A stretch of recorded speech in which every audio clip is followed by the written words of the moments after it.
now here with our volunteer student chef here in Trimex Colleges. Please introduce yourself.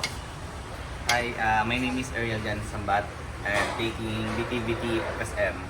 Ano yung putahe natin today?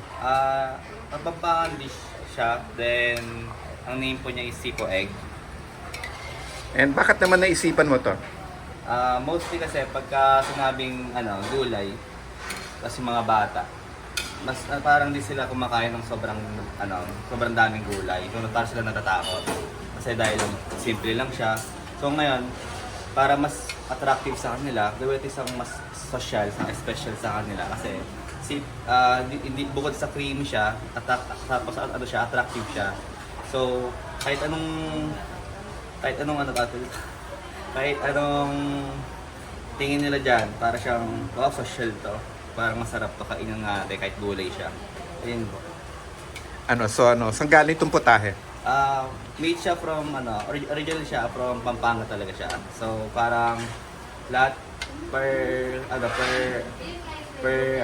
province parang iniiba-iba na yung iniiba-iba na yung version niya. So ito yung pinaka-original version niya.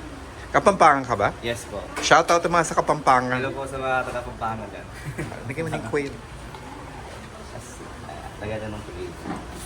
Ito yung magiging mas siya, mas healthy, kagawa ng eggs.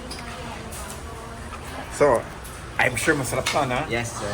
Okay, so let's see later ha, Ariel. Andiyan ka ba mamaya? Yes, sir. Okay.